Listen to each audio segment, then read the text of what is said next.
ನಮ್ಮಲ್ಲಿ 12,000, 14,000, 15,000 3 ಮಾಡಲ್ ಅವೈಲೇಬಲ್ ಸಿಗುತ್ತೆ. ನೀವು ಉಪಯೋಗಿಸ್ಬೋದು. ಇದರಲ್ಲಿ 2 ಸ್ಟ್ರೋಕು, 4 ಸ್ಟ್ರೋಕು 2-3 ಮಾಡಲ್ಗಳು ಅವೈಲೇಬಲ್ ಸಿಗುತ್ತೆ. 2 ಸ್ಟ್ರೋಕ್ದು ಮಾಡಲ್ ಅವೈಲೇಬಲ್ ಸಿಗುತ್ತೆ, 4 ಸ್ಟ್ರೋಕ್ ಮಾಡಲ್ಲು ಅವೈಲೇಬಲ್ ಸಿಗುತ್ತೆ. ಇದು 2 ಸ್ಟ್ರೋಕಲ್ಲಿ ಲೇಡೀಸ್ ಹೊಡಿಬೋದು, ಜೆಂಟ್ಸ್ ಹೊಡಿಬೋದು. ಯಾಕೆಂದರೆ ವೈಬ್ರೇಷನ್ ಆಗಿರ್ಬೋದು ಅಥವಾ ನಾಯ್ಸ್ ಆಗಿರ್ಬೋದು ಮೈ ಮೇಲೆ ಬರಲ್ಲ, ಈಸಿ ಟು ಕ್ಯಾರಿ ಇರುತ್ತೆ, ನೀವು ಈಸಿಯಾಗಿ ಎಳ್ತಾಡ್ಬೋದು. ಇದು ಸೈಕಲ್ ಟ್ರೈಲ್ ಇದು ದೊಡ್ಡದಾಗುತ್ತೆ, ಇದು ಮಿನಿ ಇರೋದ್ರಿಂದ ಈಸಿಯಾಗಿ ಎಳ್ತಾಡ್ಬೋದು, ಈಸಿಯಾಗಿ ಹೊಡ್ಕೋಬೋದು, ವಯಸ್ಸಾದರೂ ಕೂಡ ಹೊಡೆದಾಡ್ಬೋದು. ಇದರಲ್ಲಿ ಸಾಲಿಡ್ ಟೈರು ಬರುತ್ತೆ, ನಾರ್ಮಲ್ ಟೈರ್ ಬರಲ್ಲ, ಸಾಲಿಡ್ ಟೈರ್ ಬರುತ್ತೆ. ಪಂಚರ್ ಆಗುತ್ತೆ ಅನ್ನೋ ಭಯ ಇರಲ್ಲ, ಸಾಲಿಡ್ ಟೈರ್ ಬರುತ್ತೆ.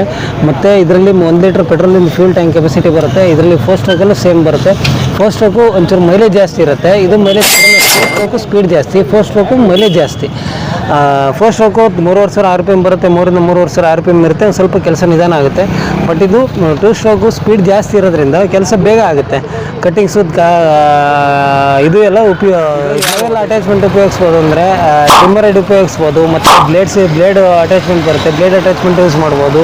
ಮತ್ತು ಇದು ರೋಟಾವೇಟ್ರು ಬ್ಲೇಡ್ ಸೆಟ್ ಅಟ್ಯಾಚ್ಮೆಂಟ್ ಬರುತ್ತೆ, ಅದನ್ನು ಕೂಡ ಉಪಯೋಗಿಸ್ಬೋದು.